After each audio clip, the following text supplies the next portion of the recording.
Ya, baik. Selamat malam Bapak, Ibu, dan saudara sekalian. Kita akan membahas tema ini. Saya share screen.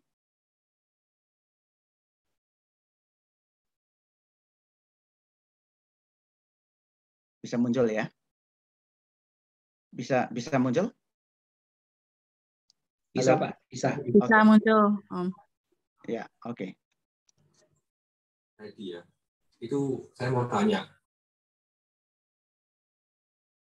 Ada yang mau tanya siapa nih?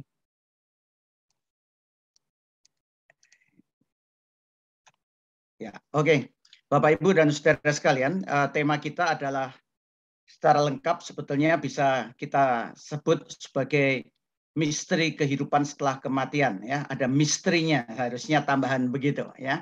Nah, kenapa misteri? Karena tadi sudah disinggung sedikit oleh Pak Jackson, karena hal ini kita semua belum tahu. Nah, tetapi bagaimana kita bisa memahami akan suatu misteri? Ya, kalau kita mau memahami hal ini, tentu kita harus bertanya dan kita ini mendapatkan jawab dari yang sungguh-sungguh mengerti. Nah, siapakah yang bisa mengerti akan dunia setelah kematian? Apalagi tentang surga, neraka, dan sebagainya. Tentu yang dari sana.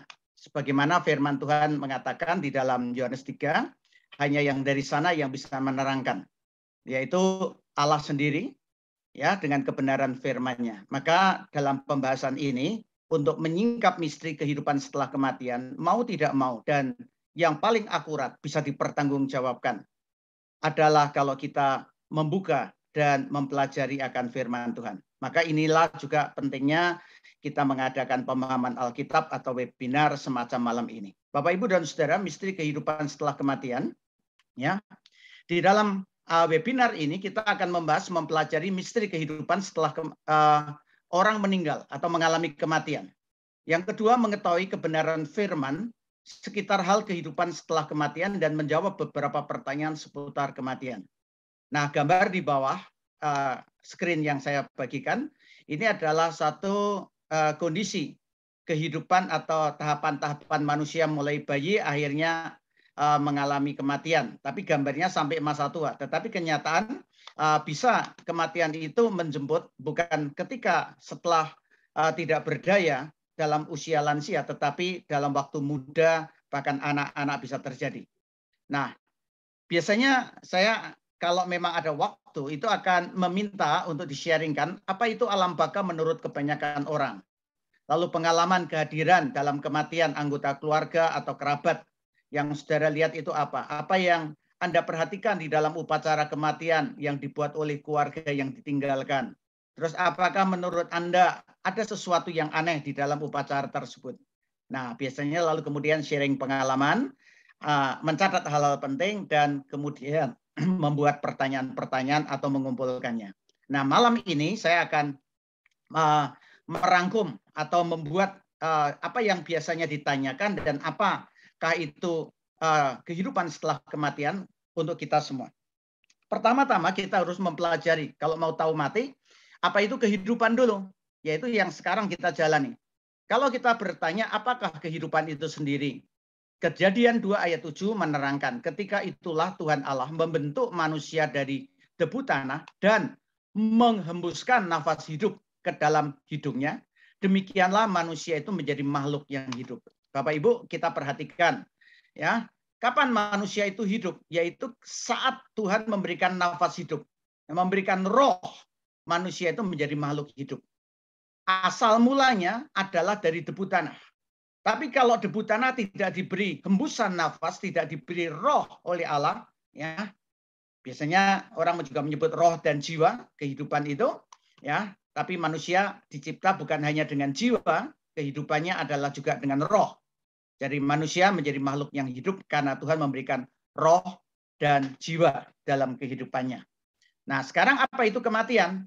Kalau kita bertanya apa itu kematian secara cepat, kita akan melihat di dalam Kamus Besar Bahasa Indonesia dikatakan kematian adalah sudah hilangnya nyawa atau tidak bernyawa.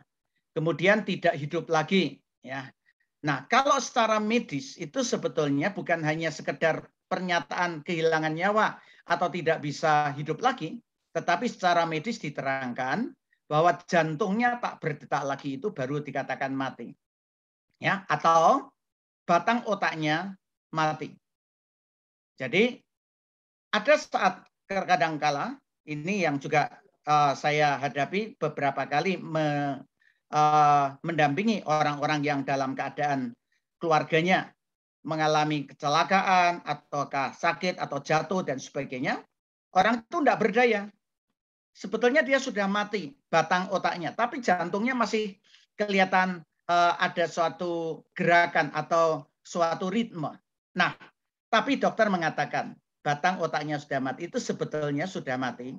Apalagi kalau lalu kemudian dibantu dengan alat-alat pacu jantung. Nah, jantung itu akan terus berdenyut, tetapi sebetulnya dia sudah mati.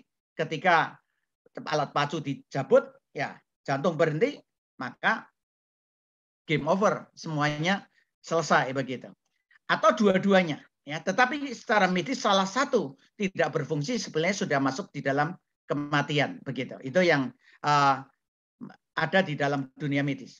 Nah, apa yang akan terjadi bila manusia itu mati? Yang terjadi apa? Pada umumnya banyak orang percaya atau mengatakan bahwa ada kehidupan lain sesudah kematian. Oleh karena itu, mereka mendoakan agar roh orang yang telah meninggal dapat tenang berada di sisi pencipta.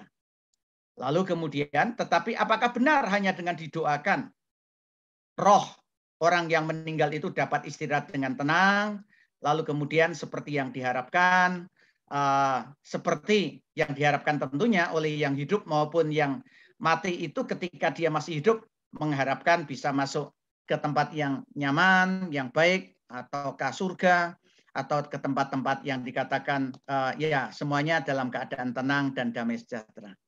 Nah, pertanyaan ini menjadi pertanyaan yang sentral. Nah, kalau doa-doa yang bagaimana? Nah, mari kita pelajari lebih detail, lebih dalam tentang kematian. Tadi disebutkan kematian adalah roh manusia akan meninggalkan tubuhnya. Karena mati itu di mana berpisahnya roh manusia dari tubuh. Hal ini dijelaskan di dalam Yakobus pasal 2 ayat 26 dikatakan tubuh tanpa roh adalah mati. Jadi kalau tubuh tanpa roh ya itu seperti boneka atau seperti ya sesuatu patung dan sebagainya. Itu kan ada tubuhnya, ada bentuknya tetapi tanpa roh, mati. Jadi sekali lagi hidup itu adalah ketika ada roh dan jiwa di dalam hidup manusia yang terdiri dari tubuh ini atau dari debu tanah ini. Contoh dari Alkitab tentang adanya roh yang pergi meninggalkan tubuh seseorang. Kita bisa lihat Yesus sendiri saat dia wafat atau meninggal, ia berseru dengan suara nyaring, "Ya Bapa, ke dalam tanganmu kuserahkan nyawaku." Yang disebut nyawa di sini tentu jiwa rohnya, ya. Nah, kemudian Stefanus berdoa, "Ya Tuhan Yesus, terimalah rohku." Nah, kita melihat di sini kematian itu adalah berpisahnya atau keluarnya roh jiwa itu dari tubuh ini. Berarti Yesus dan Stefanus memberi kesaksian bahwa ada kehidupan lain setelah kematian. Tubuh dikubur dan akan kembali menjadi tanah. Karena memang berasal dari tanah. Salah satu akibat dosa yang diperbuat manusia ialah kematian rohani dan jasmani. Ada dua kematian. Kematian rohani berpisah dengan Allah. Kalau berpisah dengan Allah, maka dia akan mengalami kematian juga jasmani, tetapi juga akan mengalami kematian yang mana dia akan mendapatkan penghukuman di dalam neraka. Ya, yang terjadi pada kematian jasmani adalah tubuh manusia kembali menjadi tanah. Ini secara jasmani. Kalau rohani, maka kita tidak mempunyai hubungan dengan Allah. Tetapi puji Tuhan, kita anak-anak Tuhan, orang yang percaya, diberi anugerah Tuhan, boleh percaya Yesus. Ketika percaya, dilahirkan kembali. Oleh sebab itu dalam Yohanes 3 dikatakan, kalau kamu tidak dilahirkan kembali, kamu tidak bisa melihat kerajaan Allah. Dilahirkan kembali adalah secara rohani. Nah, ketika kelahiran secara rohani, rohaninya itu hidup lagi, ya, mempunyai kelahiran secara rohani, dia mempunyai hubungan dengan Allah dan bisa kembali kepada Allah.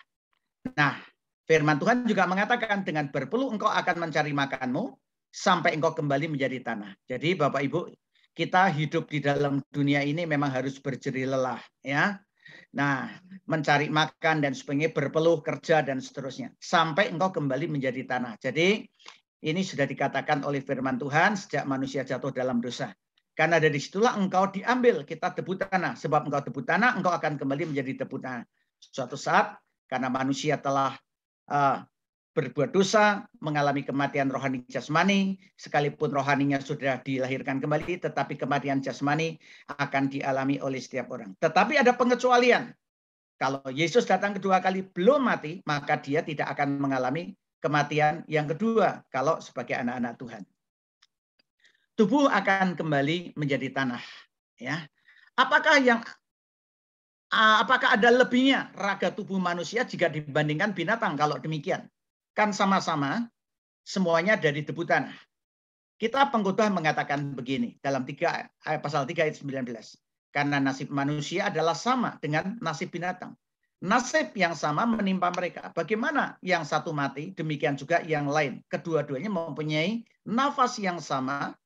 Ini nafas di sini jiwa, ya, kehidupan. Dan manusia tak mempunyai kelebihan atas binatang karena segala sesuatu adalah sia-sia. Secara tubuh kehidupan, kalau tidak punya roh, itu memiliki akan kesamaan. Tetapi ya, lalu dikatakan begini, keduanya menuju satu tempat, kedua-duanya terjadi dari debu, kedua-duanya kembali menjadi debu. Ini ketika mengalami kematian. Tapi sekali lagi, manusia bukan hanya memiliki jiwa kehidupan, tetapi ada roh.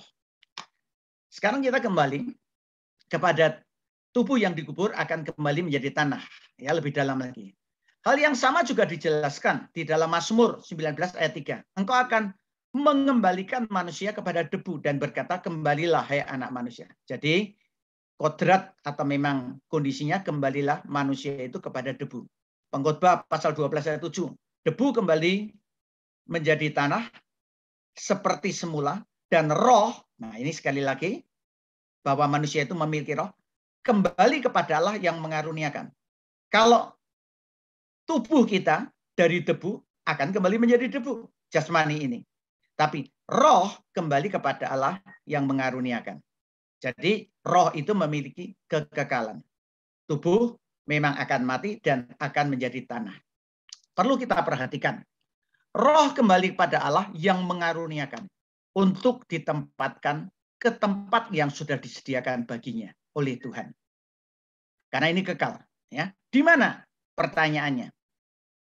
Nah, untuk membahas ini, mengetahui, mau tidak mau, karena ini misteri, kita bisa membuka dan mengerti rahasia ini dari Lukas 16 ayat 19-31. Ini disampaikan oleh Tuhan Yesus, dikatakan demikian ayat 19. Ada seorang kaya yang selalu berpakaian jubah ungu dan kain halus. Dan setiap hari ia bersukaria dalam kemewahan.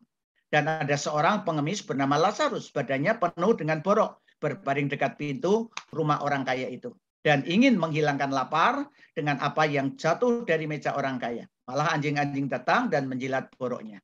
Kemudian matilah orang miskin itu, lalu dibawa malaikat-malaikat ke pangkuan Abraham. Kita perhatikan ya, mati, dibawa oleh malaikat-malaikat ke pangkuan Abraham. Orang kaya itu juga mati, lalu dikubur, dan sementara ia menderita sengsara di alam maut. Dan memandang ke atas, dan dari jauh dilihatnya Abraham dan Lazarus duduk di pangkuannya. Lalu ia berseru, katanya, Bapak Abraham, kasihanilah aku, Lazarus, supaya ia mencelupkan ujung jaringnya ke dalam air dan menyejukkan lidahku. Sebab aku sangat kesakitan dalam nyala api ini. Bapak Ibu perhatikan, di alam maut ada nyala api, lalu tersiksa, dan dalam kondisi yang sangat menyedihkan.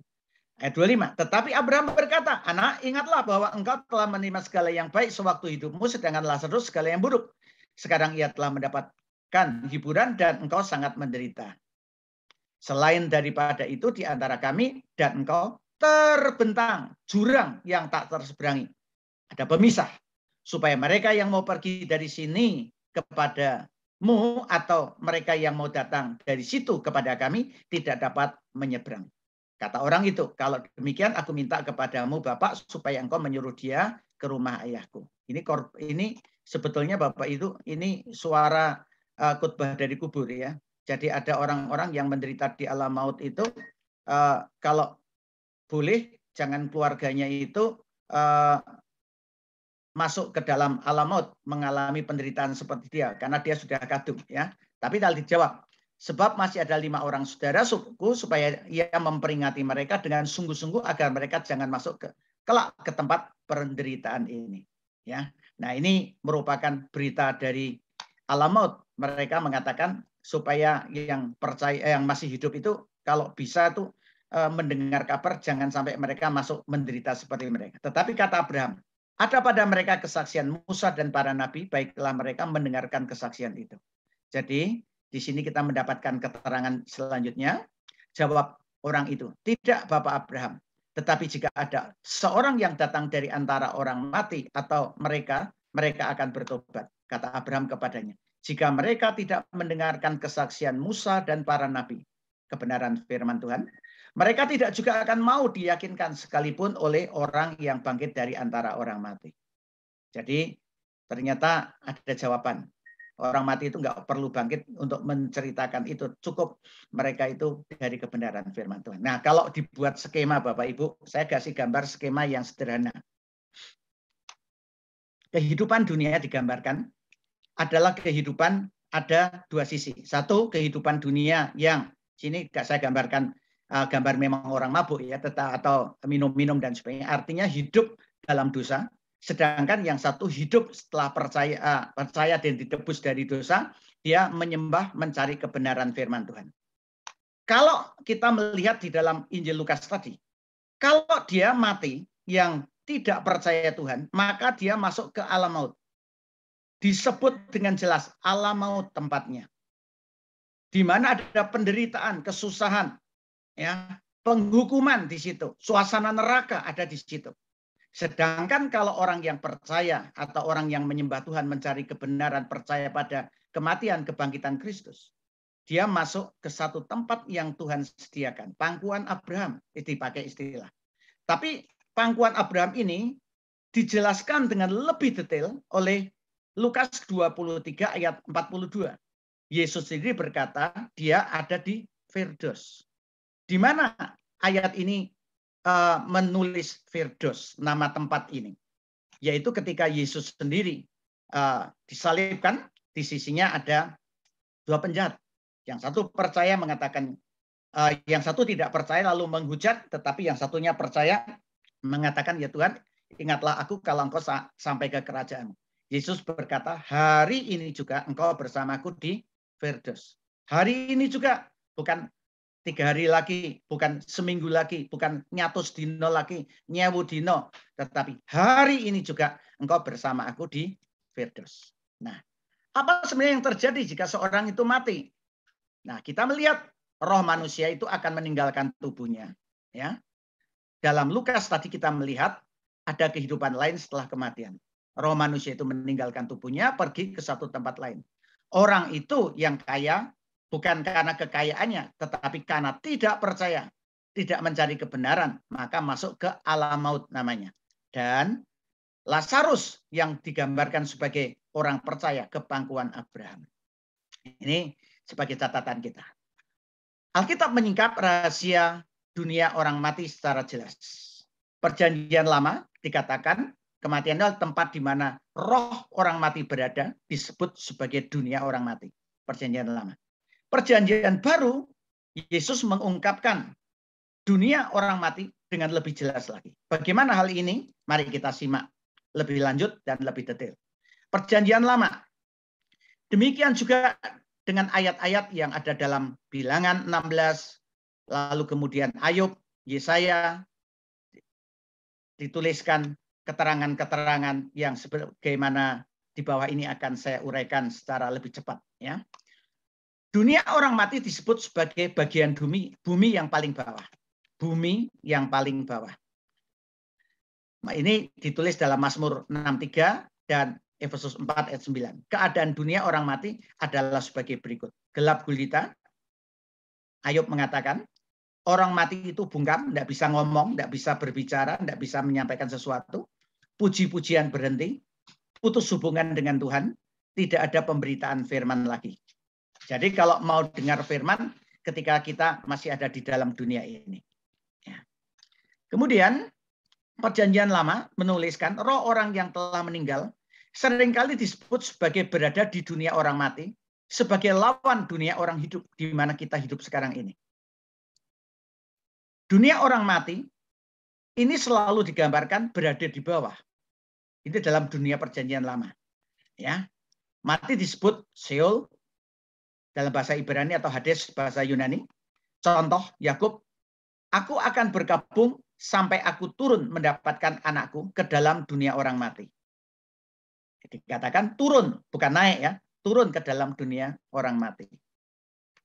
Perjanjian Baru, seperti tadi saya sampaikan, mengungkap lebih jelas, ada dua tempat yang terpisah untuk tempat tinggal orang yang sudah mati. Di dalam kisah Lazarus orang kaya tadi dan orang miskin, kedua tempat itu adalah alam maut dan yang satu pangkuan Abraham, ya, dibatasi oleh jurang yang tidak terseberangi.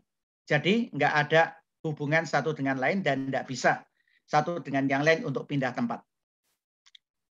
Kembali kepada skema ini, kita melihat, jangan lupa, jadi ada dua dunia. Setelah orang yang tidak percaya itu alam maut, yang percaya ke pangkuan Abraham atau Firdaus. Lebih lanjut, Perjanjian Baru mengatakan keterangan alam maut. Alam maut juga disebut sebagai tempat penderitaan. Merupakan tempat bagi orang-orang yang tidak bertobat dan tidak mau percaya pada Tuhan. Orang kaya itu mati, lalu dikubur, dan sementara ia menderita sengsara di alam maut. Alam maut, penderitaan, adalah suasana neraka. Atau dia sudah mencicipi neraka, penghukuman. Ya. Lalu kemudian, Perjanjian Baru juga menerangkan, ya, keadaan di alam maut itu sengsara, ayat 23, kehausan, kesakitan, ayat 24, nyala api, ada di dalam 24. Ini menggambarkan neraka, penderitaan atau suasana neraka. Ya, menderita, tidak ada pengharapan lagi. Menyesal, tetapi tidak bisa mengubah penyesalan itu menjadi satu pertobatan yang membawa keselamatan. Ya, terus ada di dalamnya. Ya, paling-paling penyesalannya itu lalu ingat, eling, di dunia itu masih ada saudaraku. Jangan sampai dia menderita seperti aku. Jadi Bapak Ibu, ini berita kuat.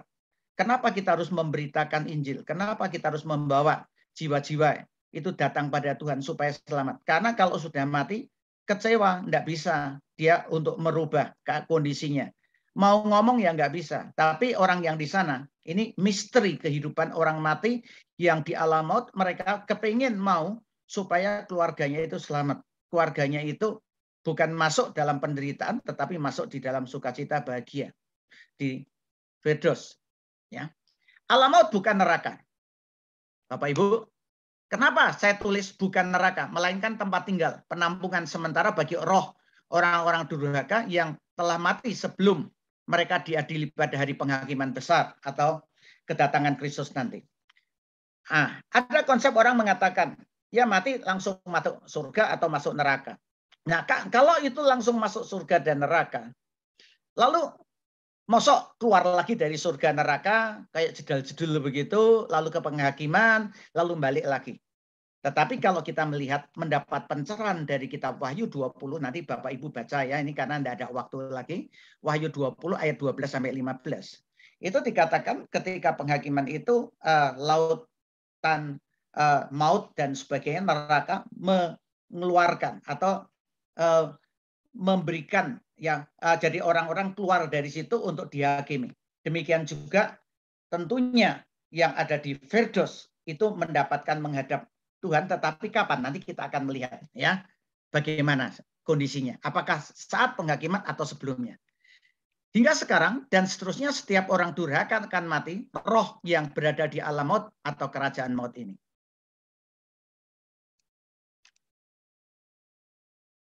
Kembali kita diingatkan skema ini supaya memudahkan kita.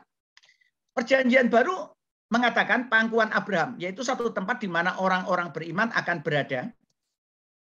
Abraham adalah gambar atau suatu perwujudan dari orang-orang yang percaya, bapak segala orang beriman. Jadi di mana ada Abraham, berada di situlah orang-orang beriman yang berada. Dikatakan, dan dari jauh dilihatnya Abraham dan Lazarus duduk di pangkuannya. Pangkuan Abraham disebut tempat duduk makan bersama-sama dengan Abraham, Ishak dan Yakub. Itu ditulis di dalam Matius 8 ayat 11-12. Jadi satu tempat yang nyaman, tempatnya orang-orang beriman. Sekali lagi saya sampaikan Bapak Ibu, ini penegasan. Nama tempat itu adalah Firdaus. Nah, kata Firdaus ini Yesus yang mengatakan, tetapi bukan hanya Yesus. Rasul Paulus juga memberitahukan hal itu. Nanti kita akan lihat ayatnya. Ya.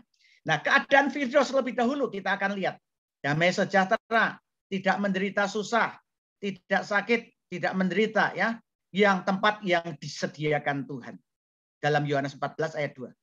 Tuhan pergi naik ke surga, menyediakan tempat untuk kita dan akan menjemput dan akan membawa kita ke tempat itu. Dikatakan oleh firman Tuhan dalam Yohanes pasal 14 ayat 2. Ya, di mana kemuliaan Tuhan melingkupi, inilah suasana damai sejahtera. Surga boleh dirasakan ketika di dalam penantian sebelum dia diangkat Tuhan dan diberikan kebangkitan dan sebagainya. Perjanjian Baru menceritakan semua orang yang mati dalam Yesus akan dikumpulkan bersama-sama dengannya. Dengan siapa? Ya, dengan Tuhan. Itu 1 Tesalonika 4 ayat 13-14.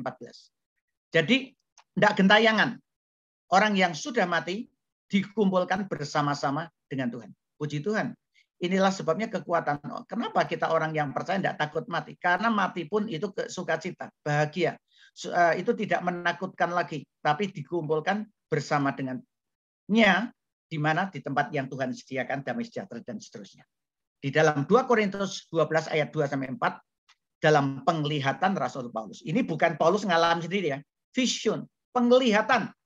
Dalam penglihatan Rasul Paulus. Jadi bukan Paulus yang ngalami, tapi Paulus melihat.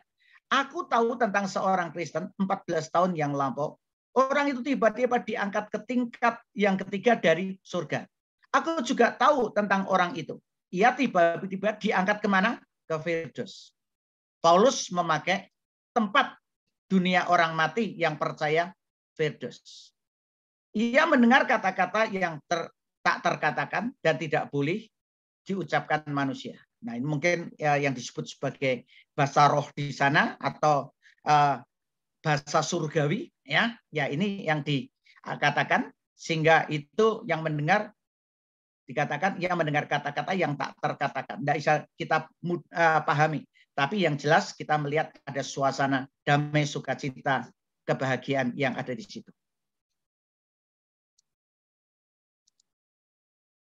Ini tertulis dalam Yohanes 3 ayat 13. Apakah ada orang yang mati gentayangan?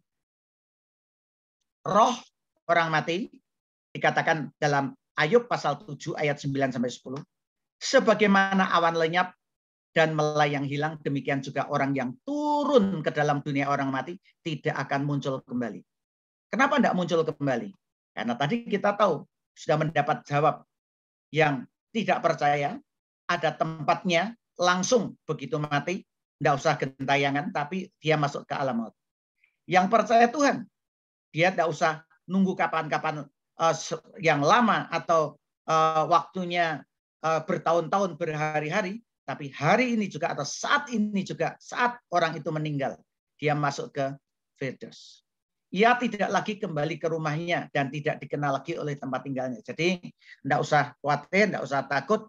Ya, kalau orang mati itu sekalipun matinya di rumahnya, bukan di rumah sakit, rohnya itu bukan tetap tinggal di rumah atau di rumah sakit lalu tilek rumah gitu. Enggak, tapi ia tidak kembali ke rumahnya.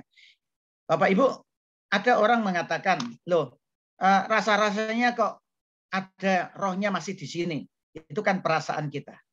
Orang yang hidup cukup lama mempunyai hubungan dekat dengan seseorang. Ketika orang itu pergi, misalnya ke luar negeri, maka yang dirasa seolah-olah orang itu masih ada suasananya, baunya, kondisinya, kadang-kadang dengar suaranya. Itu adalah memori-memori yang ada di dalam otak kita atau alam bawah sadar kita yang merekam semuanya. Ya. Tetapi Alkitab jelas mengatakan tidak lagi kembali ke rumahnya dan tidak muncul kembali. Ini misteri yang kita harus lebih percaya, dan saya lebih percaya firman Tuhan daripada apa kata orang atau yang kita rasakan secara manusia bisa keliru. Segala sesuatu yang dijumpai oleh tanganmu dalam Pengkhotbah 9 ayat 10 untuk dikerjakan, kerjakanlah itu sekuat tenaga, karena tak ada pekerjaan, pertimbangan, pengetahuan dan hikmat dalam dunia orang mati kemana engkau akan pergi. Jadi Bapak Ibu, jangan kita menunda kalau Tuhan kasih kepada kita satu tugas pelayanan. Besok aja. Nah, kalau sudah mati, ya cuma kecewa aja, tidak bisa berbuat apa-apa. Apa yang bisa kita kerjakan? Kerjakan sekuat tenaga sekarang saat kita ini ada di dalam dunia. Ya.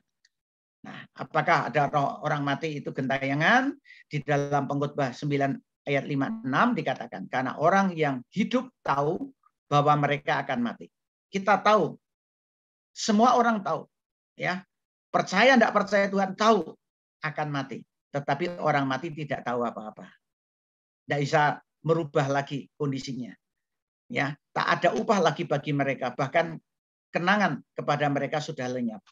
Hebat kayak apapun kalau sudah mati akan dilupakan akhirnya, ya, punya aset seberapa besarnya juga nggak bisa untuk dia nikmati. Jadi kita melihat orang mati tidak bisa berbuat apa lagi. Kecuali dia ya sudah menerima apa yang dia putuskan. Apalagi tentang keselamatan. Kalau dia menolak Kristus pada waktu hidupnya, tidak mau percaya, ya penyesalan, tetapi nggak akan bisa bertobat lagi. Baiklah mereka, maupun kebaikan mereka, maupun kebencian dan kecemburuan mereka sudah lama hilang saat ketika dia mati. Dan untuk lamanya tak ada lagi bagian mereka di dalam segala sesuatu yang terjadi di bawah matahari dalam kehidupan. Jadi pengkhotbah firman Tuhan sudah menulis hal ini dengan sangat-sangat jelas. Mazmur 114 ayat 6. Apabila nyawanya melayang, ia kembali ke tanah. Pada hari itu juga lenyaplah maksudnya. Orang boleh punya rencana, orang boleh punya cita-cita. Tetapi kalau mati, ya udah lenyap sampai di situ, game over. Ya. Jadi nggak akan bisa melanjutkan apa-apa. Ayub pasal 14 ayat 10. Tetapi bila manusia mati, maka tidak berdayalah ia. Bila orang binasa, di manakah ia? Sampai kapan di Firdaus atau alam maut itu? Sampai di mana? Sampai kapan? Yang mati di alam maut dan yang percaya di Firdaus. Sampai kapan? Sampai kedatangan Tuhan yang kedua kali. Ketika dia datang dengan kemuliaannya. Jadi bukan kiamat dulu ya, tapi kedatangan Tuhan yang kedua lebih dahulu. Maka gambarannya menjadi begini. Orang yang di alam maut, tetap dia di alam maut. Tetapi ketika Tuhan Yesus datang kedua kali, ada suatu kondisi yang sangat spesial untuk orang yang sudah percaya lebih dahulu. Jadi, kalau alam maut itu berdasarkan kitab Wahyu 20 itu dikatakan nanti akan pada waktu penghakiman. Tetapi kalau orang yang percaya Tuhan disebutkan di dalam 1 Tesalonika 4 maupun Korintus, ya, kalau nanti Bapak Ibu melihat, dia mengalami kondisi di sini yang mati dalam Tuhan akan bangkit untuk menyongsong Tuhan di angkasa, di awan-awan dikatakan atau di angkasa. Lalu kemudian setelah itu yang hidup menyusul. Nah, kita akan lihat ayatnya, jangan sampai keliru, karena ini kita harus membuka misteri. Tidak bisa cerita si A menurut pendapat si B. Tapi kalau kita mau melihat akan misteri kematian ini dengan jelas, gamblang, tetapi juga punya dasar, kembalilah pada Alkitab. 1 Tesalonika 4 ayat 15. Ini kami katakan kepadamu dengan firman Tuhan. Paulus menerangkan bukan menurut pendapatku. Ini kami katakan padamu dengan firman Tuhan. Paulus pun menerangkan ini dengan dasar firman Tuhan. Kita harus membuka misteri dengan firman Tuhan. Kita yang hidup, yang masih tinggal sampai kedatangan Tuhan, sekali-kali tidak akan mendahului mereka yang meninggal. Jadi Bapak Ibu, kalau kita masih hidup, ya, kedatangan Tuhan, waktu Tuhan Yesus datang, kita masih hidup, kita tidak mengalami kematian. Tetapi dikatakan di sini, yang masih hidup sampai kedatangan Tuhan sekali-kali tidak akan mendahului mereka yang meninggal. Mendahului dalam hal apa? Yaitu di dalam terangkan. Sebab pada waktu tanda diberi, yaitu pada waktu penghulu malaikat berseru dan sangkakala Allah berbunyi, maka Tuhan sendiri akan turun dari surga. Tuhan Yesus turun dari surga. Mereka yang mati dalam Kristus akan lebih dahulu bangkit. Bapak Ibu, jelas ya? Orang yang mati lebih dahulu bangkit. Ketika Tuhan Yesus datang kedua kali nanti. Bangkit untuk apa? Untuk gentayangan di dunia? Tidak. Ditulis demikian. Selanjutnya kami tidak mau, saudara-saudara, bahwa kamu tidak mengetik tentang mereka yang meninggal, supaya kamu jangan berduka cita seperti orang lain yang tidak mempunyai pengharapan. Karena jika kita percaya bahwa Yesus telah mati dan telah bangkit, maka kita percaya juga bahwa mereka yang telah meninggal dalam Yesus akan dikumpulkan Allah bersama-sama dengan Dia. Sesudah itu kita yang hidup, yang masih tinggal, akan diangkat bersama-sama dengan mereka dalam awan, menyongsong di angkasa. Jadi orang yang mati dibangkitkan. Ya. Sesudah itu kita yang hidup, yang masih tinggal, diangkat bersama dengan mereka dalam awan, menyongsong Tuhan di angkasa. Jelas ya, dalam awan menyongsong Tuhan di angkasa. Demikian kita akan bersama-sama, akan selama-lamanya bersama-sama dengan Tuhan. Dari sini proses kekekalan bersama dengan Tuhan itu makin jelas lagi dijelaskan. Karena itu hiburkanlah seorang akan yang lain dengan perkataan ini. Nah, kembali untuk memudahkan pemahaman kita, gambar ini. Jadi, kalau Yesus datang kedua kali dengan kemuliaannya, ya, dia bukan turun menjadi manusia atau lahir menjadi bayi lagi, tapi datang sebagai raja di atas segala raja, hakim di atas segala hakim. Tapi di awan-awan, tahta tempatnya di awan-awan. Apa enggak ceblok ya? Enggak, wong roh ya.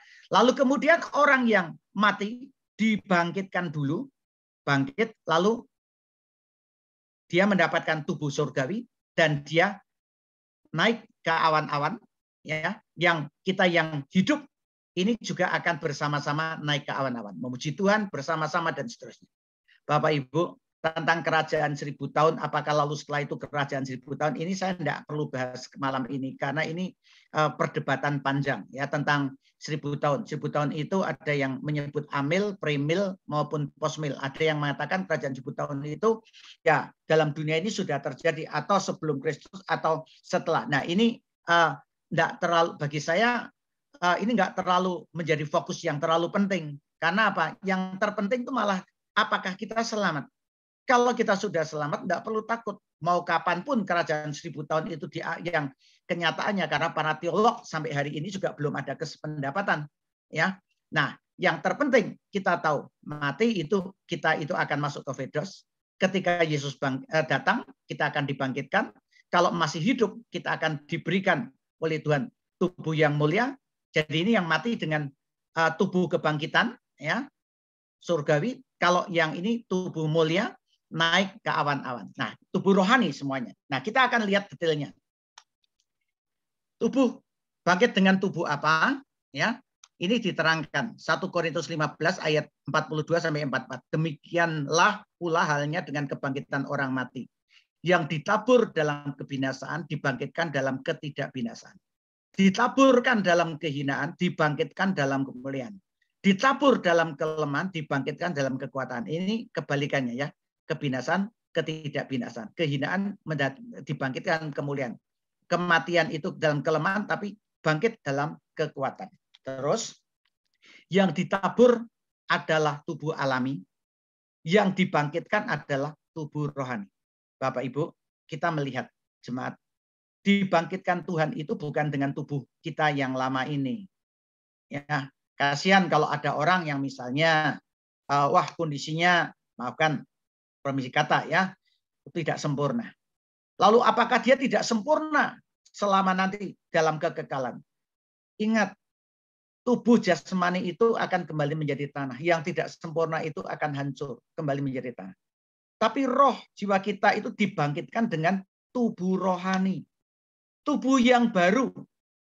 Jika ada tubuh alami, maka ada pula tubuh rohani. Kebangkitan itu sekali lagi bukan tubuh alami, tubuh jasmani yang sekarang ini, tapi tubuh rohani. Yang katakan firman Tuhan tuh ya. Jelas Bapak Ibu? Sama seperti kita yang telah memakai rupa dari yang alami sekarang ini, jasmani ini, demikian pula kita akan memakai rupa yang dari surga. Jadi yang rohani itu tubuh surgawi. Tubuh surgawi, layak tinggal hidup di dalam surga bersama dengan Allah. Itu akan dialami pada saat kebangkitan. Ya, setelah kita ini mati, masuk ke Firdaus, dibangkitkan dengan tubuh surgawi. Di dalam 1 Korintus 15, 51, 52 dikatakan begini. Sesungguhnya aku menyatakan kepadamu suatu rahasia, misteri. Paulus mengatakan, kita tidak akan mati semuanya, tetapi kita semuanya akan diubah. Jadi ini menunjukkan tadi yang saya gambarkan. Kalau kita masih boleh hidup sampai kedatangan Tuhan, tidak ngalami mati.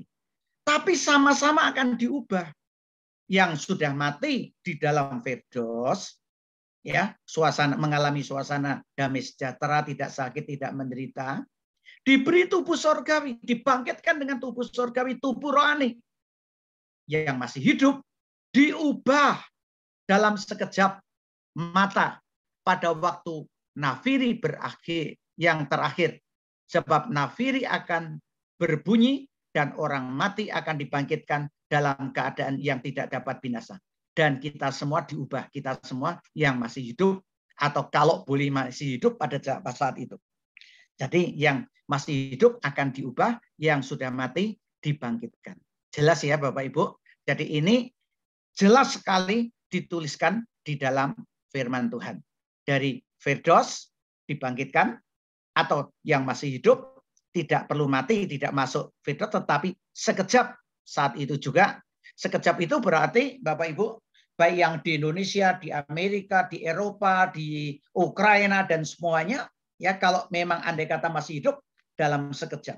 Tuhan dikatakan kan di awan-awan, ya. Bukan di Amerika atau bukan di Soviet atau bukan di Indonesia atau bukan di Irian, tetapi dia maha ada dan dia ada di awan-awan. Di atas dia akan ubahkan, angkat kita semua dalam sekejap, dikatakan begitu. Ya, ini firman Tuhan mengajarkan dengan jelas. Karena yang dapat binasa ini harus mengenakan yang tidak dapat binasa. Dan yang dapat mati ini harus mengenakan yang tidak dapat mati. Itu untuk kekekalan. Tubuh rohani memakai rupa yang dari surga, yang tidak bisa mati, tidak bisa binasa. Ya, ini diterangkan dengan jelas oleh firman Tuhan. Jadi Bapak Ibu Saudara, kalau tadi ya yang di awan-awan ketika Tuhan itu datang, lalu kemudian dia itu masa penghakiman, Tuhan datang menghakimi. Orang yang ada di awan-awan tadi, yang sudah dibangkitkan dengan tubuh yang mulia, dia tidak mendapatkan lagi penghakiman karena sudah diampuni. Tetapi dia akan mendapatkan apa? Anugerah. Dikatakan kitab kehidupan dibukakan dan nama kita ada di dalamnya. Lalu Tuhan mengatakan, masuklah ke dalam Yerusalem baru, surga yang mulia. Dalam sukacita ditulis dalam Wahyu 21 ya, dan 22. Nanti Bapak Ibu bisa baca. Tentang penghakiman itu di dalam Wahyu 20.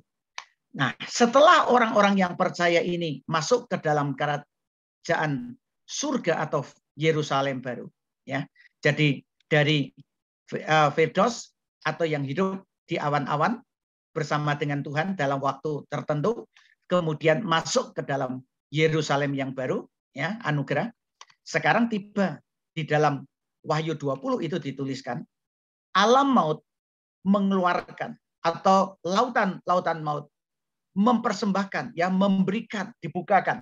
Untuk apa? Membawa orang-orang yang sudah binasa di alam maut menderita ini mendapat penghakiman. Mendapatkan penghakiman berdasarkan apa yang dia lakukan, bahkan karena dia menolak, tidak mau percaya Tuhan dan seterusnya, tidak mempunyai keselamatan, namanya tidak tertulis dalam kitab kehidupan. Masuk kemana? lautan api neraka yang kekal dalam Wahyu 20. Orang-orang yang andai kata masih ada yang hidup pada zaman itu, ya, dalam penghakiman, belum percaya Tuhan, dia mendapat penghakiman, semuanya masuk ke dalam neraka. Lalu kemudian barulah dikatakan dunia kiamat. Bapak Ibu, jadi kalau kita mendengar ya ada orang memberi nubuat, dunia akan kiamat, nggak usah kita ngerubres. Karena apa? Firman Tuhan mengatakan kedatangan Tuhan lebih dahulu. Setelah itu baru akan ada kiamat. Nah, ini Bapak Ibu dan Saudara, pengharapan kita adalah satu pengharapan yang diterangi oleh firman Tuhan. Nah, tetapi apakah ketika Tuhan Yesus datang kita masih hidup ataukah kita sudah dipanggil pulang Tuhan? Ini yang perlu kita urus bersama. Maka marilah Bapak Ibu dan Saudara, kita ingat di dalam 1 Korintus 15 ayat 5 pasal 15 ayat 57. Syukur kepada Allah yang telah memberi kepada kita kemenangan oleh Yesus Kristus Tuhan kita. Ya, kemenangan apa? Kemenangan iman dan juga keselamatan. Karena itu, saudara-saudaraku yang kekasih, berdirilah teguh. Jangan goyah. Giatlah selalu dalam pekerjaan Tuhan.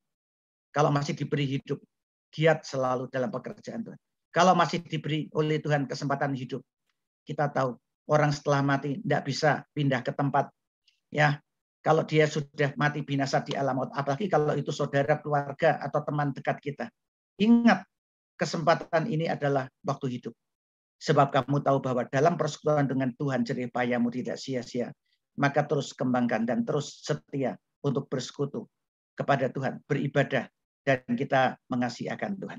Ya, ini yang basic lebih dahulu saya sampaikan. Tuhan memberkati Soli Deo Gloria. Karena apa? Kematian Kristus dan kebangkitannya membuat kita punya pengharapan. Ya, kemana dunia orang mati?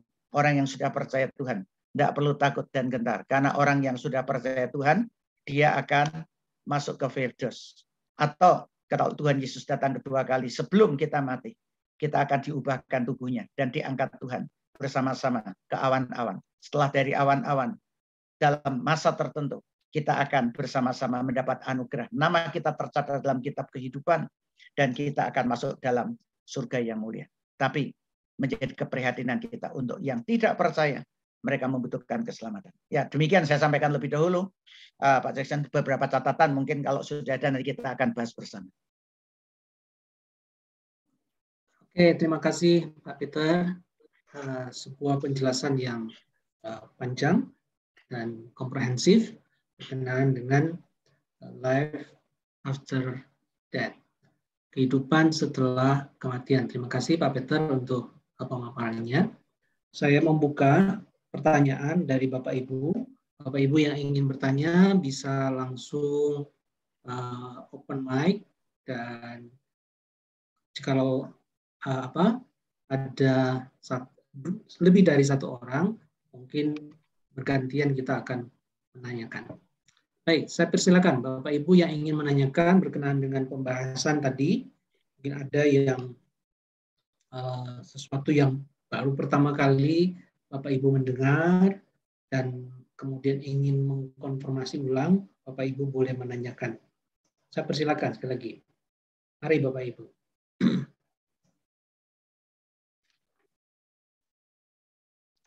Atau mungkin saya terlalu cepat ya, karena tadi saya ngejar waktu.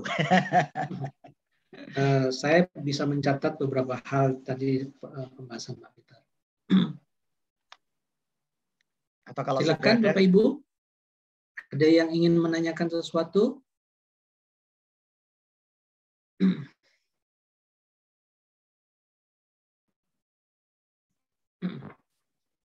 Ya Pak Peter, sambil menunggu Pak Peter ya. Yo. Mungkin satu hal yang berkenaan yang dengan kebangkitan tubuh yang tadi Pak Peter juga sempat sampaikan. Bagaimana keadaan kalau misalnya gereja kita sudah melakukan kremasi, tapi yang mungkin kalau misalnya ada kematian yang tragis, begitu Pak Peter, kalau misalnya seperti barusan kemarin atau 2 hari yang lalu, pesawat China Eastern ya, atau apa itu, yang jatuh. Nah, kalau di dalamnya ada orang Kristen di sana, nanti gimana Tubuhnya kan hancur berkeping-keping gitu. Ya, jadi kita melihat yang dari yang basic kita bisa membaca dan kita bisa menjawab dengan gamblang pula. Bapak Ibu dan Saudara, tubuh jasmani mati kembali menjadi tanah. Nah, kembali menjadi tanah itu bermacam cara. Ada yang mati lalu dikubur, ada yang saat ini yang sering terjadi di seputar kita kremasi, atau yang mengalami kecelakaan dan itu mungkin tubuhnya pun kalau kecelakaan pesawat itu biasanya ya nggak utuh lagi. Yang ditemukan itu paling bagian-bagian tertentu lalu kemudian rekonstruksi ya istilahnya. Tapi mungkin tidak lengkap semuanya. Tapi yang jelas kalau kayak pesawat meledak dan sebagainya itu kan hancur dan berserakan di situ dan tubuh itu prinsipnya kembali akan dari tanah. Nah, tanah mungkin di gunung ya, kecelakaan yang lalu kan itu di daerah gunung ya, atau di laut misalnya yang lalu pesawat seperti di Indonesia. Ya, dia kembali menjadi tubuhnya menjadi debu tanah.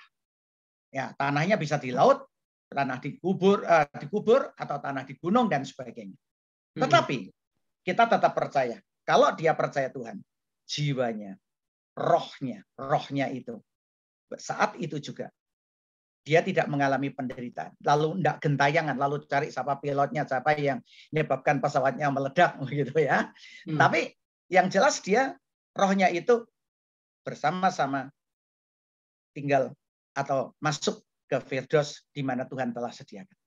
Tapi sebaliknya, kalau dia tidak percaya Tuhan, mau tidak mau, dia harus masuk ke alam maut.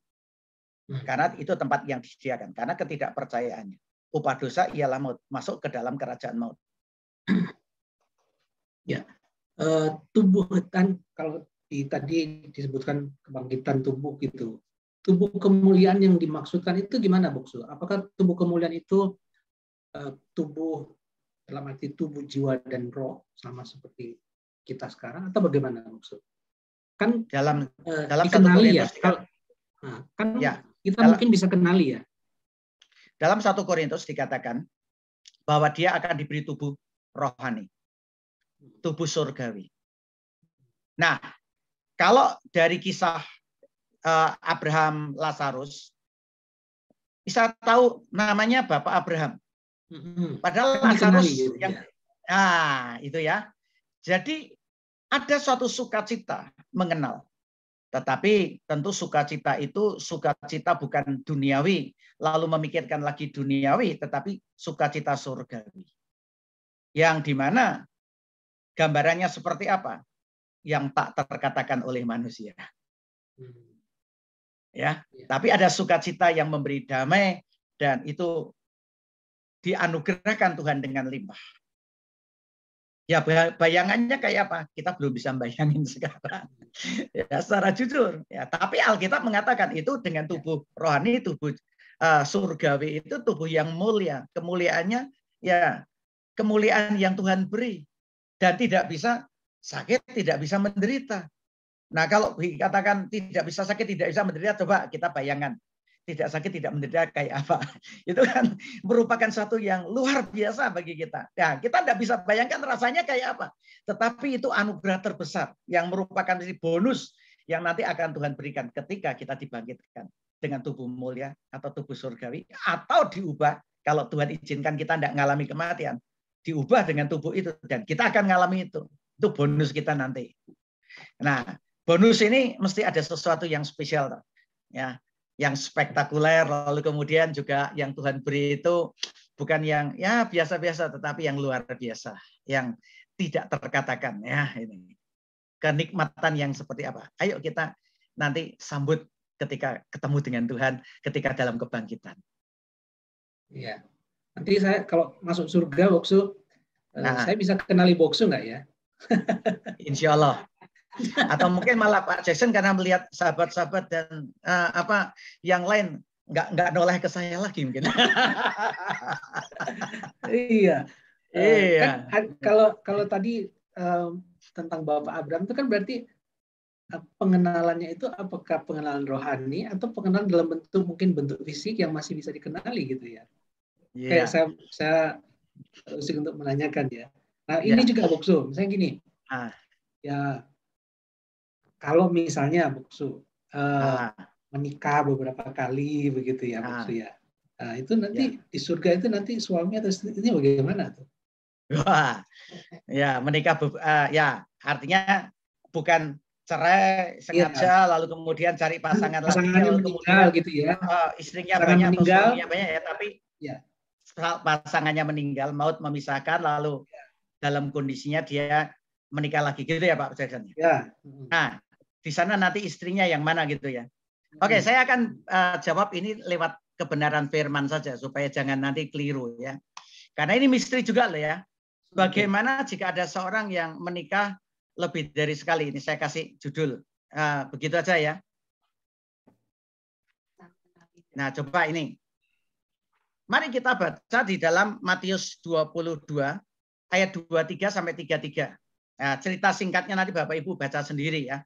Catat aja Matius 22 23 sampai 33.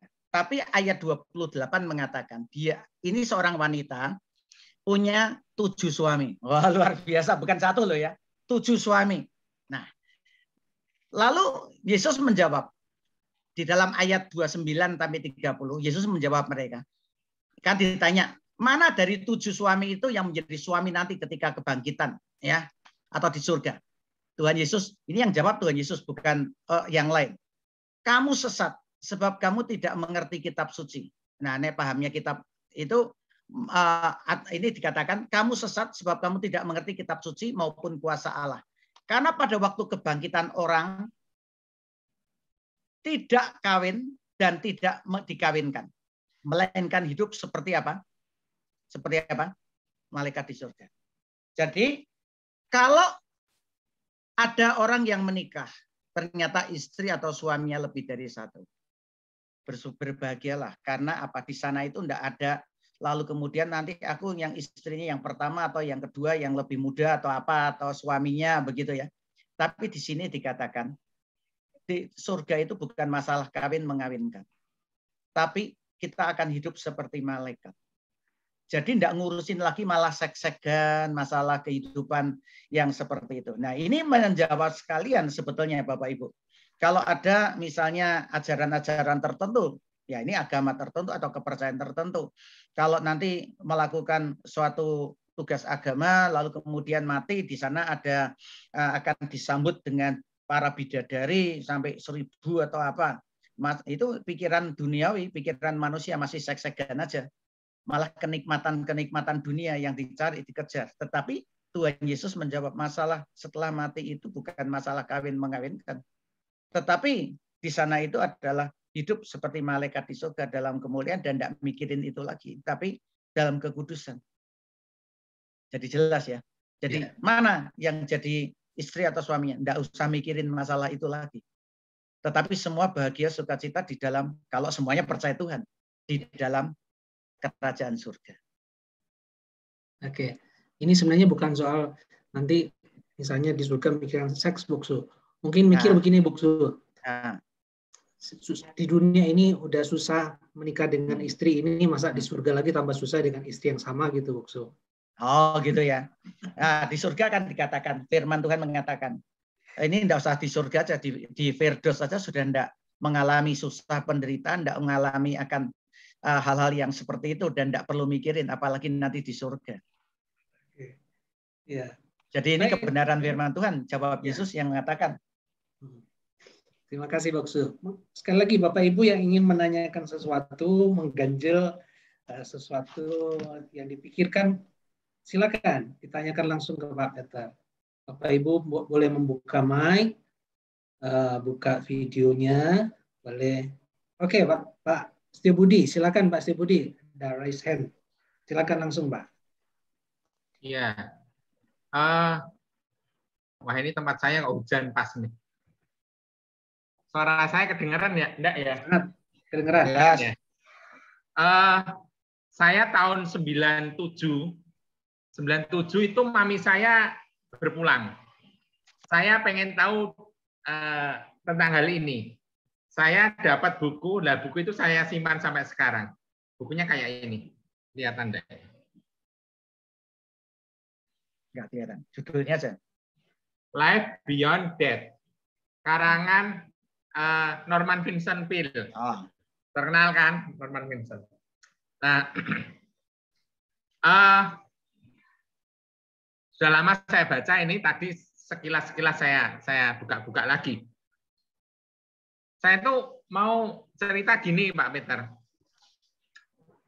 Pernah saya itu maesong. Ada teman waktu itu mantan atasan kami meninggal. Nah, saya ketemu dengan seorang majelis dari GKMI, ya, penatua dari GKMI di Semarang juga. Dia bilang gini, Budi, saya tahu kalau pengajaran kita kan orang kalau sudah meninggal kan langsung terangkat, tidak ada di sini. Tapi dengan banyaknya peristiwa belakangan yang aku lihat orang-orang meninggal, aku kok merasakan selama 7 hari orang itu masih meninggal, barusan meninggal 7 hari dari kematiannya, itu rohnya itu masih di sekitar sini. Gitu. Ini seorang majelis dari sebuah gereja GKMI di Semarang ya, bukan Gloria Patri. Saya tidak percaya itu. Cuma yang saya tangkap gini, kalau seorang penatua majelis masih mempunyai pemahaman seperti itu, bisa jadi jemaat pun banyak yang masih mempunyai pemikiran pemahaman seperti tadi. Nah, pertanyaan saya, sepengalaman Pak Peter dalam melayani jemaat, terutama dalam hal kedukaan dan pasca kedukaan, itu peristiwa-peristiwa yang kira-kira seringkali dianggap, oh, roh papaku masih di rumah, baunya wangi. Kadang-kadang sekelebat dia masih kelihatan. Batuknya itu kadang kedengeran. Kalau sore, biasanya seperti itu. Nah, hal-hal yang seperti itu, Pak Peter. Pak Peter pasti kan pernah mendapati dalam pelayanan. Dan menurut Pak Peter, bagaimana mungkin bisa dibagikan kepada kita semua. Terima kasih. Ya, oke. Saya siapkan, coba saya cari. Saya ada jawaban dasarnya kembali kepada firman juga ya. Jadi coba yuk kita telusuri. Nah, oke.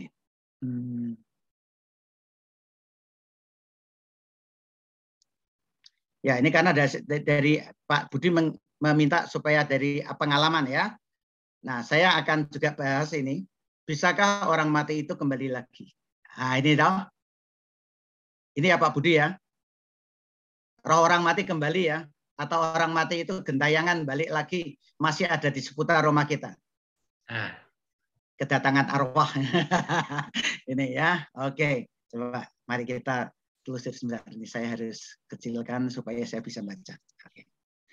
Kedatangan roh orang mati yang kedatangan roh orang-orang yang telah mati dalam bentuk rohnya saja. Atau ini rasa-rasanya ada di rumah karena belum 3 hari seminggu atau 10 hari atau 100 atau nyewu begitu ya. Nah, itu adalah satu penipuan dari iblis. Kalau kita meneliti dari perjanjian Alkitab. Kenapa?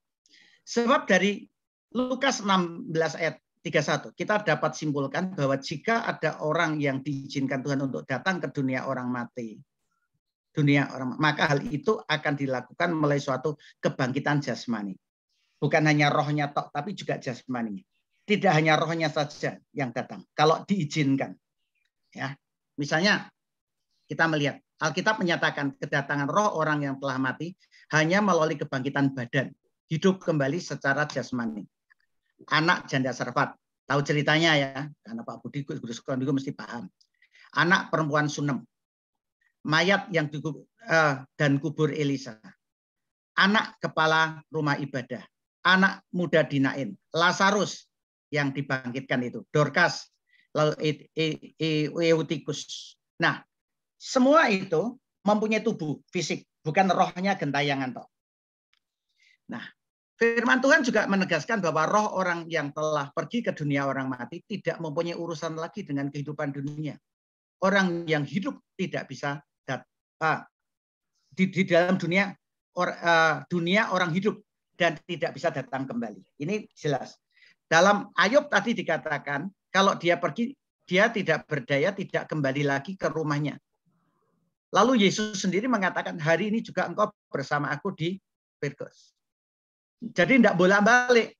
Nanti bisa juga Yesaya 38 pengkhotbah ini tadi sudah saya singgung sedikit. Kalau ini karena waktu ya nanti Bapak Ibu baca ayat-ayatnya. Cuma prinsipnya saya akan sampaikan. Sebagaimana awan lenyap dan melayang hilang, demikian juga orang yang turun ke dalam dunia orang mati tidak akan muncul kembali. Nah, saudara mau lebih percaya pada rasa-rasa nih, pada cerita orang, atau percaya Tuhan tidak muncul kembali, tidak kembali ke rumahnya, tidak dikenal lagi oleh tempat tinggalnya, malah dikatakan jelas. Ini yang dikatakan oleh firman Tuhan, kebenaran. Kalau ada, tadi saya singgung atau saya sampaikan, itu adalah ilusi atau alam bawah sadar kita yang membuat kita rasa-rasa nih. Kita masih. Nah, ini satu gambaran jelas ya. Waktu anak-anak saya itu berangkat pergi meninggalkan kami, saya dengan Bu Peter di rumah sendiri. Itu rasa-rasanya kadang-kadang Bu Peter itu masak begitu. Eki kok rasanya senengane anakku, apalagi nek senengane gitu ya. Rasanya itu masih ada di seputar. Loh, padahal itu bukan meninggal ya, tetapi jauh dari kita. Apalagi kalau meninggal dan memberikan kenangan yang dalam, itu lebih dalam lagi pasti. Apalagi orang tua yang melahirkan, yang membesarkan, yang sudah berjuang untuk kita, atau orang-orang yang kita kasih. Yesaya 38 mengatakan begini, aku ini berkata, dalam pertengahan umurku, aku harus pergi ke pintu gerbang dunia orang mati. Aku dipanggil untuk selebihnya dari hidupku. Aku berkata, aku tidak akan melihat Tuhan lagi di negeri orang-orang yang hidup. Aku tidak akan melihat seorang pun lagi di antara penduduk dunia. Pondok kediamanku dibongkar, tubuh menjadi debu tanah ya. Akan dibuka seperti kemah gembala, seperti tukang tenun menggulung tenunannya. Aku mengakhiri hidupku. Tuhan memutus nyawaku dari benang hidupku. Dari siang sampai malam, engkau membiarkan aku begitu saja. Jadi tidak ada hubungannya lagi. Nggak bisa. Ini jelas-jelas ini perjanjian lama juga memberitahukan hal itu. Kemudian pengkhotbah 9, 5-6. Karena orang-orang yang hidup tahu bahwa mereka akan mati, tetapi orang yang mati tidak tahu apa-apa. Tak ada upah lagi bagi mereka. Bahkan kenangan kepada mereka sudah lenyap.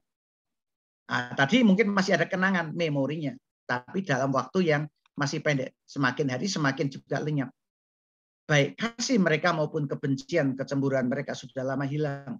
Makin lama makin hilang juga. Untuk selama-lamanya tak ada lagi bagian mereka dalam segala sesuatu yang terjadi di bawah matahari terhadap orang mati.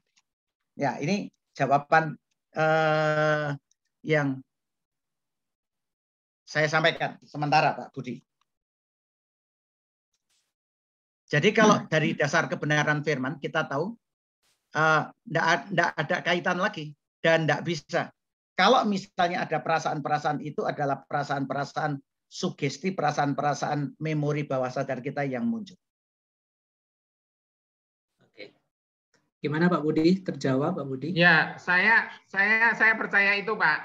Pertanyaan saya tadi, sepengalaman Pak Peter dalam melayani jemaat kedukaan itu biasanya manifestasinya itu seperti apa ya Pak? Kalau roh-roh jahat itu Pak dalam hari-hari awal itu sehingga bisa mengelabui manusia seakan-akan itu Almarhum atau almarhumah? Masih ada seputar ya? Iya. Ya, oke. Ya, dalam pendampingan pastoral yang biasanya saya sampaikan kepada mereka begini. Ketika kita supaya menolong diri kita sendiri dan keluarga kita, memori-memori bawah sadar kita itu supaya dapat menerima kenyataan dan apa yang terjadi sesungguhnya. Maka sebaiknya, misalnya, rumah itu kemudian kita cat dengan warna yang beda. Atau kalau mungkin kita mengatakan, wah biaya lagi. Tempat-tempat yang ada, coba kita atur sedemikian rupa, kita bersihkan. Kemudian kenangan-kenangan biasanya misalnya si A, ya apakah itu orang tua atau apa, biasanya duduk di tempat itu. Kita rubah settingnya dan sebagainya. Posisi makan biasanya, kita itu misalnya biasa di kiri, kalau kan, nah kita coba ubah mejanya dan sebagainya. Itu akan menolong sehingga kita itu terbebas dari memori-memori bawah sadar kita itu yang melekat kuat. Itu akan cepat juga seperti dalam kitab pengkhotbah tadi menjadi pudar dan kita ini menerima kenyataan yang ada dan tidak dipengaruhi oleh hal-hal itu. Nah, ada kaitannya memang karena iblis itu menggunakan sugesti yang semacam itu. Lalu kemudian membuat apa? Ya panggil arwahnya atau kemudian ya beri sesajen, dikasih makan dan sebagainya. Karena apa? Nah, diperlakukan seperti waktu masih hidup padahal dia sudah mati. Nah, itu tipu muslihat. Nah, kita harus waspada, tapi kita harus mencari kiat juga untuk dapat menyelesaikannya. Lalu kemudian baju dan sebagainya. Kita mulai bersihkan, ada di dalam lemari. Toh tidak dipakai. Kita ambil. Lalu kemudian apa? Kita bagikan kepada orang yang lebih membutuhkan. Nah, itu kaitannya juga seringkali pada waktu orang itu mati. Lalu kemudian biasanya ada orang-orang semua pakaiannya dimasukin ke peti, padahal mau dibakar atau mau dikremasi, bukan dibakar ya, kremasi begitu. Nah, biasanya lalu kalau saya malah menyampaikan begini, dikubur atau dikremasi, biarlah pakaian yang sederhana saja. Tapi kalau ada yang bagus, bisa untuk kenang-kenangan orang-orang yang hidup di seputarnya, atau dibagikan, atau dikirimkan. Misalnya kalau orang itu tua ke panti Wereda, kalau itu anak ke panti asuhan atau apa. Hidup orang itu waktu hidup menjadi berkat, waktu mati apa-apa yang dimiliki masih bisa menjadi berkat untuk yang lain. Tetapi sekaligus dengan kita membagikan itu tidak ada lagi di dalam rumah, tidak ada di kamar dan sebagainya, menolong diri orang itu sendiri untuk dia tidak diliputi oleh perasaan-perasaan keliru seolah-olah orang itu masih ada di dalam rumah itu. Demikian juga ya, misalnya alat-alat perabot yang sering kali digunakan. Kalau itu mempunyai satu kenangan, ya kenangan itu bisa menjadi baik. Tetapi kalau kenangan itu lalu membuat merasa, wah rohnya itu senantiasa masih ada di situ, lalu mengganggu dan sebagainya, ya, itu sudah menjadi tanda petik, ya berhala di dalam rumah kita atau membuat ketakutan dan sebagainya, lebih baik disingkirkan. Terima kasih Pak Peter. Ya cukup jelas ya. Ya, terima kasih. Baik. Ini kalau apa panjang ya, mungkin banyak hal yang kita bisa tanyakan lagi ke Pak Peter. Tapi waktu kita ini sudah pukul 8.30. Saya mungkin akan memberikan satu pertanyaan, minta teman-teman untuk mengajukan satu pertanyaan lagi untuk dijawab oleh Pak Peter. Monggo, silakan. Ada yang ingin menanyakan? Bisa raise hand, bisa langsung membuka mic dan langsung mengajukan pertanyaan kepada Pak Peter.